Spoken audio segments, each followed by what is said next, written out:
kasi natin instant. Gusto natin pag +1, direct to the card. No? Ayaw natin yung mga sa recitation. Sige, +1 ka sa recitation. Ma'am, hindi ba pwedeng direct to the card na? No? So, gusto natin lagi direct to the card. Yung mami natin, kapag yung popcorn natin, kapag hindi pumutok sa microwave, na ganit tayo, no? Eh dati, niluluto pa talaga yun sa mga kasirola. So gusto natin lagi ng instant. Pero makita po natin, kung nais nating lumago sa ating buhay Kristiyano, hindi po ito parang munggo, na kapag nilagay sa bulat, tutubo, magiging toge. No? Gusto niyo po ba maging toge? Ayaw natin, di ba? Gusto po natin yung sabi ng ganon, puno na nakatanim sa tabi ng batisan, na kahit ano man ang dumating, ito ay magbubunga sa kanyang kapanahunan. Amen po ba? Amen. Tayo po ay magbubunga sa ating kapanahunan. At ngayong hapon, gusto po natin talakayin yung pagiging, hindi ko alam kung ano ang Tagalog na integridad lang integrity, o yung pagiging buo. Ito po ay hango doon sa salitang integer. Sino po dito nakakalam ng integer? Yan. Alam natin integer, di ba? Yan. Siya yung kabaliktaran ng fraction. Hindi naman kabaliktaran. Pero ano sila? Counterpart. Pag integer, whole numbers. Kapag fraction, may fraction. Part. Di ba? 1/4, 1/5. Pag integer, whole number siya. 1, 2, 3, 4. Ano pong ibig sabihin nun? Yung integrity daw, yun yung pagiging buo. No? Ano ibig sabihin ng pagiging buo? Mamaya tatalakayin natin. Tignan muna natin sa Daniel chapter 1, verse 8. No? Sapagkat, hindi po natin alam, pero ang group name natin ay Daniel na rin. Dahil kapon pa tinatalakay si Daniel, so Daniel na tayo. Pero patapos na. Daniel 1, verse 8.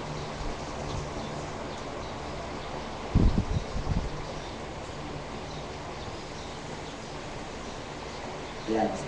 Sige po, babasahin ko sa English. But Daniel resolved not to defile himself with the royal food and wine.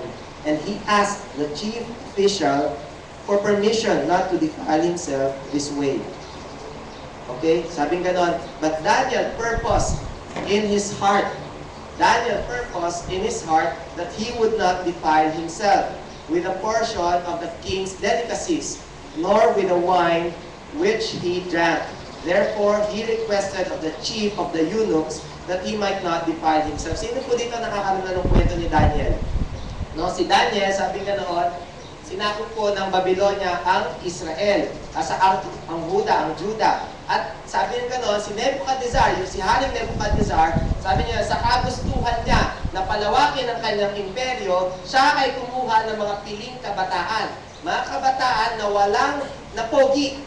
Actually, yun yung meaning ko, napogi, walang kapintasan. No? So, mga pogi, mga matitipuno. Sapagkat, sabi niya gano'n, para turuan sila ng lengguwahe ng mga taga-Babylonia. Bakit? Ginagawa po yun ng mga hari kasi hindi naman talaga marami yung kanilang tao. Anong gagawin nila? Kapag tinuruan na sila ng lengguwahe ng mananakop, ibabalik sila sa kanilang mga lupain upang sila yung parang magiging representatives o kaya naman maglilingkod sa hari mismo. Sa ganoong paraan, pinalalawak ng mananakop yung kanyang kaharian o imperyo. Si Daniel, napasama siya.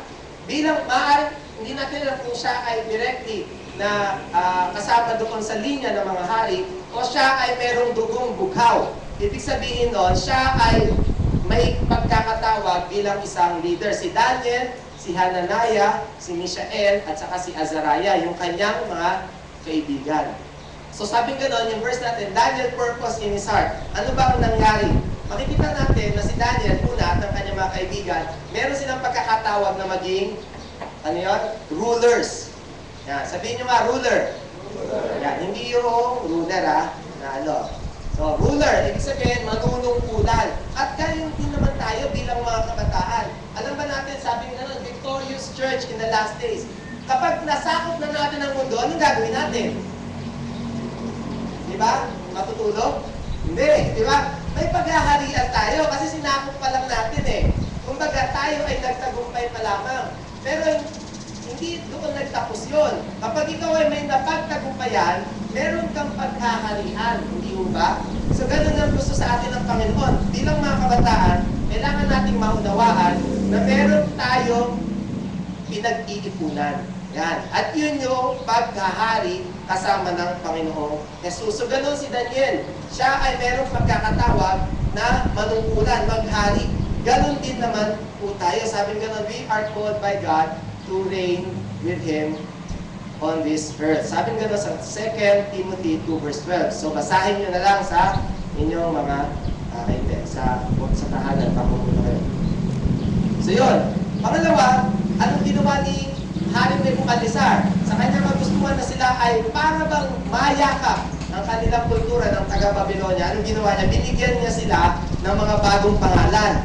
Mas kilala natin yung mga pangalan ng kanyang mga kaibigan. Sino yun? Si Shadrach, si Meshach, at saka si Abednego. Yan. Si Daniel, siya ay pinangalanan na ano yan? Belteshazzar. So, makikita natin, ano ang tinutukoy sa atin dito? Anong maaaring mensahe sa atin ito? The world will try to impose its culture on us. Sasabihin natin, meron tayong katangian sa Panginoon. Katangiang maganda, katangiang dalisay, katangiang excellent. But the world will try to impose its culture. Sasabihin, hindi ka naman talaga ganyan eh. Hindi ka naman talaga mabait. Ba't ang bait mo ngayon? Diba? Minsan pa sinasabihan tayo ng mga kaibigan natin, ba't ang bait mo? Uy, huli-huli banala. Pag nakita tayo, kaya minsan nahihiya na tayo mag-pray. Ayaw na natin mag-pray. Bakit? Kasi tinutukso tayo. Binibigyan tayo ng panibagong katangian. Ay, yung dati nating katangian, yun yung pinanunong balik sa atin. Para bang sinasabi ng demonyo, huwag ka namang plastikan. No? Ganun yung ginawa kay Daniel. Yung kanilang mga pangalan, napakaganda. Daniel, anong ibig sabihin Daniel? Sabi nga, God is my judge. Hananiah, ibig sabihin, Yahweh is gracious. Mishael, who is like God? Tapos si Azariah, Yahweh has helped. Nung pinalitan na ito ng mga Babylonian names, naging patungkol sa mga Diyos-Diyosan na. So minsan ganun din daw tayo. Inatry tayo ng kaaway na bigyan ng kanilang kultura. Sasabihin ng sanlibutan sa atin, ito yung maganda, ito yung bagay sa'yo. No, ito yung bagay na pananamit. Ito yung bagay na kasuotan. Ito yung bagay na buhok ngayon. No, ito yung bagay na kailangan may hikaw ka sa ilong. Yan. Sino ba yung may hikaw sa ilong? Wala. So, pagdating sa homosexuality, no, makikita natin, yung balita sa atin, binobombard sa atin ngayon dito, no? Equality, equality, equality. Matagal na pong equality. No? Dinadagdagan lang ng unequal. Okay? So, equal na po, yun lang, inaano tayo ng sanlibutan, sinasabi nila, kami ay oppressed, kami ay dapat equal rights. So, ano pong nangyayari? Marami pong mga institutions, kapag ikaw ay nagsalita ng laban sa homosexuality, ikaw ay ibaban. Si Pacquiao, di ba? Parang bilang sa isang mall yata sa Los Angeles. Hindi ko alam kung ano. Pero, makikita natin na yung mundo at yung media, tinatry na iset yung culture na ikaw, kapag ganito ka, masama ka. Kapag ganito ka, mayroon kang discrimination. Kapag ganito ka, mayroon kang hatred. At ayaw po natin yun. Yung pagtawa sa green jokes. Sino po dito ang kilala si Vice Ganda? Taas ang kamay. Hindi po na kilala si Vice Ganda. Yan. Kilala natin si Vice Ganda. At meron, hindi ko po talaga siya pinapanood. Pero minsan meron siyang mga jokes na alam natin hindi tayo dapat tumatawa. Kahit sa mga kaibigan natin, may mga double meaning na jokes. Alam natin yun, hindi ba? No. So, pero anong ginagawa natin? Aba, pag ikaw nagsimangot ka, sasabihin sa'yo, PJ ko. O kaya, ano ka, corny. No? Pero anong ginagawa? Yung sanlibutan, tinatry niyang i-impose sa atin. Sa FB. Yan. Sino po dito ang nagbibisit sa 9gag? Wala? Wala? Yung mga yung mga pinopost, nire-repost, nilalagay sa FB, no? Yung may mga, ang tawag doon, yung mga, memes. O yun. O kaya yung mga, ano pa yun, yung mga one-liner nila, na meron sa taas, tas meron sa baba. Mayroong mga nakakatawa, pero meron din naman mga bastos. Pero yung culture na nakakatawa pa rin yan eh. So i-post mo na rin. Diba? Paramihan ng likes. So, ayaw po nating maging ganoon tayo. Sina Daniel, tinry sila bigyan ng bagong mga pangalan. Sabi nga sa Romans 12 verse 2, we are not to conform to the pattern of this world. Hindi tayo nakikigaya, no, sa kung ano yung puso. Hindi po tayo nakikigaya sa kung ano yung sinasabi sa atin ng sanlibutan. Si Daniel, ano pong nangyari? Sabi ganon, Daniel purposed in his heart not to be defiled. Sabi ganon, pasensya na. Inano niya, tinalaga niya sa kanyang sarili na hindi siya marurumihan. No, hindi siya madidefine, madudumisan.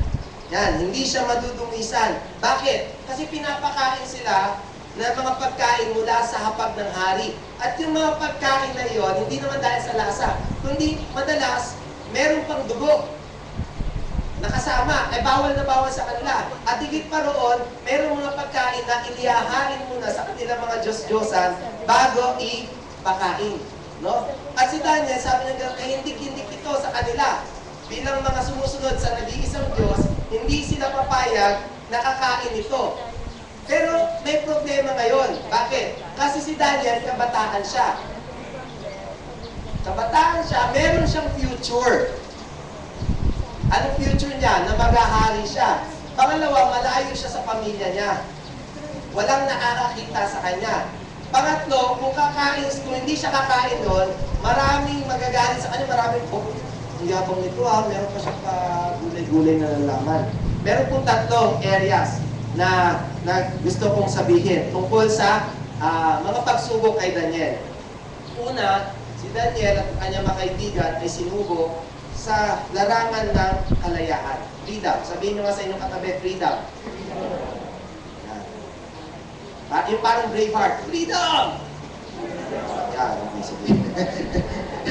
Sabi nga gano'n, bakit? Kasi si Daniel po, masasabi natin, walang ano sa kanila, wala na yung kanyang, wala siya sa kanyang pamilya, wala siya sa kanyang bansa.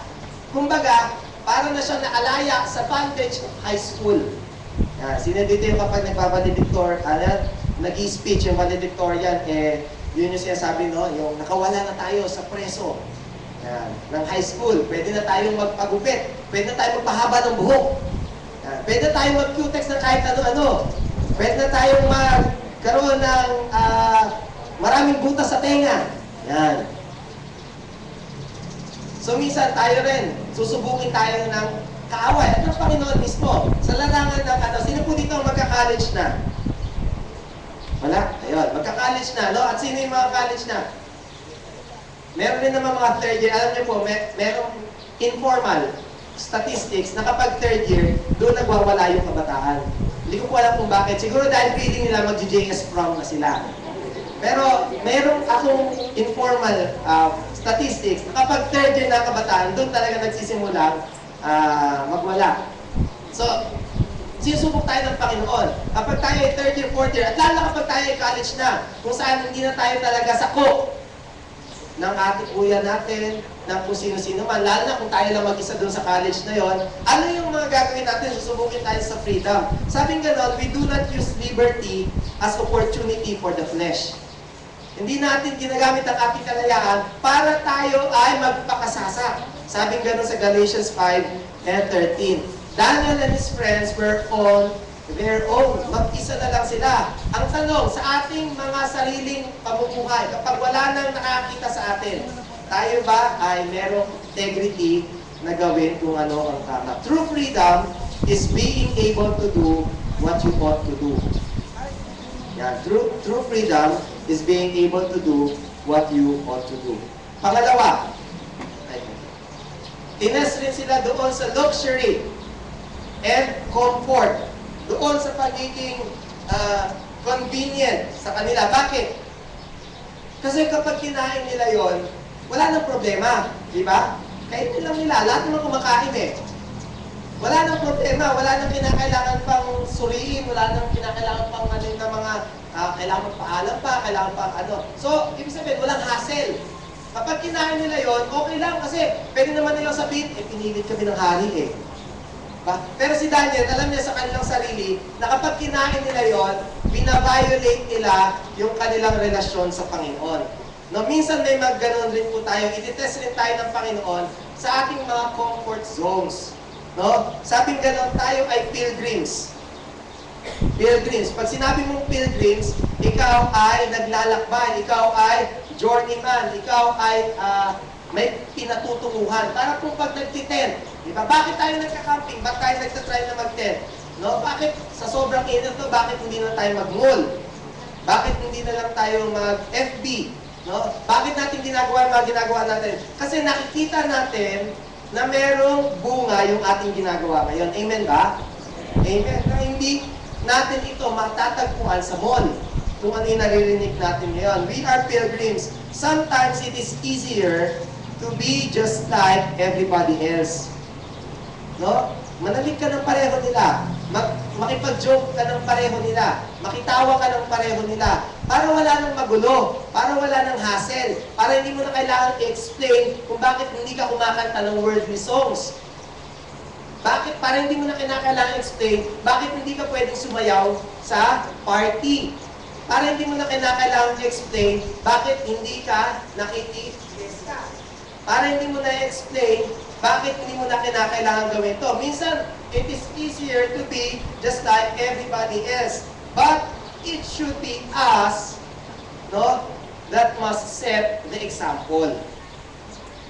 No? Minsan madali na makiayon. Pero dapat tayo nga yung nagiging example sa kanila. So makita natin bilang mga kabataan na hindi yung tayo yung dapat sumusunod. Kundi tayo dapat yung tinitignan. Bakit? Kasi sa atin, nasa atin yung liwanag. Amen ba? Kung nasa atin yung liwanag, tayo yung dapat na sinusundan. Pangatlo, acceptance and respect. Sinusubok si Daniel at sinusubok rin tayo ngayon. Kung tayo ba ay mas gugustuhin natin na tayo ay ma-accept ng tao. Minsan, kaya tayo nagdodoble cara. Bakit? Kasi gusto natin tanggapin tayo ng tao. Kapag hindi tayo sumunod sa kung ano ang ginagawa nila, ano nangyayari? Hindi tayo nagkakaroon ng kaibigan. Hindi nila tayo nire-respeto. Nire-ridicule pa nila tayo, hinahamak pa nila tayo. Bakit? Kasi hindi natin ginagawa yung kanilang mga ginagawa. Sino na dito ang natukso na magpakopya dahil sa hindi ng pangalan ng kanyang kaibigan o ng kanyang classmate? Sige na, ako. No? Meron dito mga hindi nangungopya, pero merong mga nagpapakopya. Sino yung mga nagpapakopya? Yan, maganda yun eh. Nagpapakopya, ibig sabihin, alam mo yung sagot. Unti lang nagpapakopya. Minsan ako ay nagpakopya na rin. Bakit? Kasi ayaw akong tigilan. No, minsan ganun tayo. Ayaw kasi tayo tigilan para matigil na. No? O meron nga ano dyan eh. Meron pang group cheating. Yan, group cheating. No? Yung kayo mismo talagang ano kayo, meron kayong mga strategy. Paano mangopya. No? Minsan nga, mas matagal pa yung paggawa ng kodigo kaysa sa pagre-review. Pero dahil sa kagustuhan nyo makalusot, no? Talagang paghihirapan nyo yung kodigo. Kahit saan nilagay, lalagay sa kisame, lalagay sa bubble gum, kahit saan. Pero anong sabi sa Matthew chapter 5 verse 11? Blessed are we when people persecute us because of Christ. No? Mapala daw tayo kapag tayo ay inahamak o inupusig dahil sa Panginoon. So, huwag daw po tayo mag-alala. Bakit? Kasi kapag hindi tayo nakatanggap ng acceptance sa kanila, yung mga tunay na nagmamahal sa Panginoon, ang siyang tatanggap sa atin bilang mga kapatiran. Amen ba? Amen. So, hindi po natin loss kapag nawala yung mga kaibigan natin sila, mahal natin sila. Pero makita natin na hindi pwedeng magsama, sabi ng ganon, magsama ang langis at tubig. Hindi tayo pwedeng nakikiayon. So, tatry po tayo ng enemy. Dito sa tatlong ito, sa kalayaan, kapag binigyan ka niya ng greater freedom to, sabi ng gano'n, to decide for yourself, anong pipiliin mo? Kalayaan. Kapag pinili ka, ikaw ay magka-college na, bibigyan ka ng schedule. Magsusulat ka ng schedule. Alam mo, meron kang gawain ito. Pero meron ka ng kalayaan pumili ng schedule mo. Ito ba ay isasakto mo? Ako, sorry po, meron akong klase. No? Luxury and comfort. No? Imbis na tayo ay nagkukok na, pero sinabi ni Kuya, sinabi ni Pastor, mag-ipon para sa camp.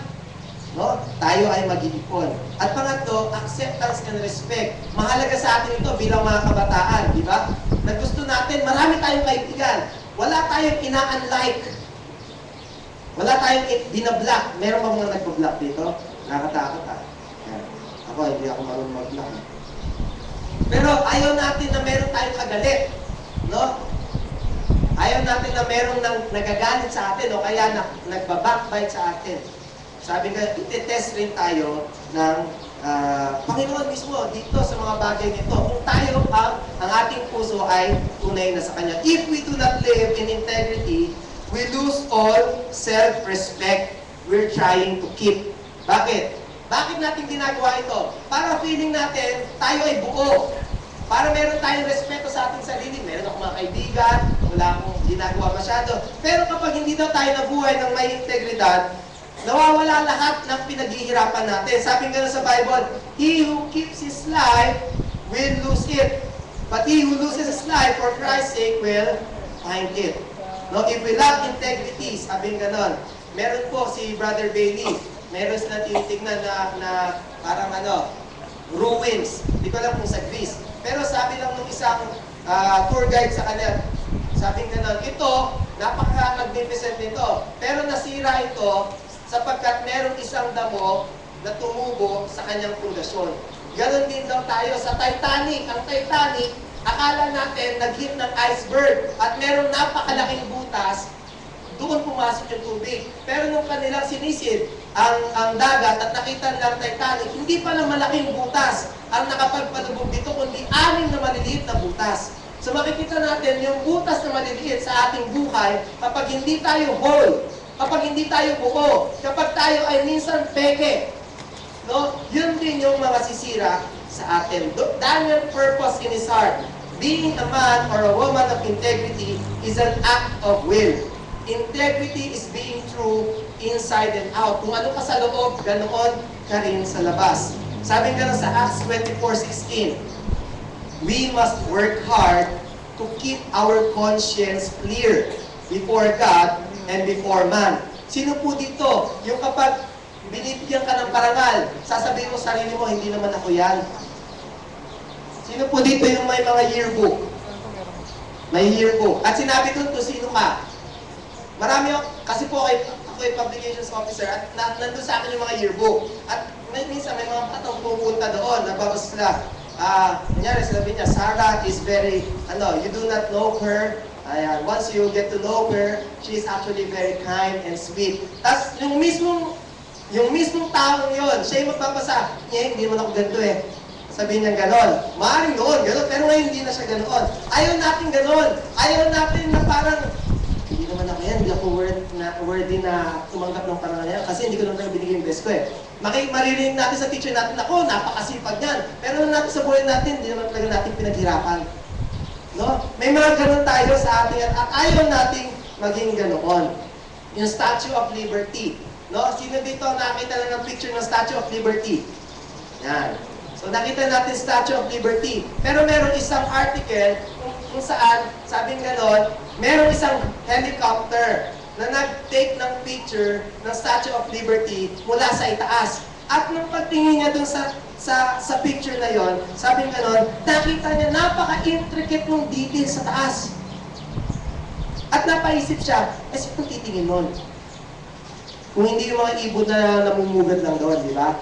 Pero anong sinasabi nun doon sa artist na gumawa ng Statue of Liberty? Hindi niya inano. Ano na inano? Hindi niya inano kung ano man, kung sino man yung makakita sa taas.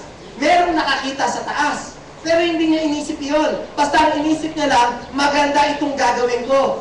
No? Ilan sa atin yung gagawa, nasa harap lang.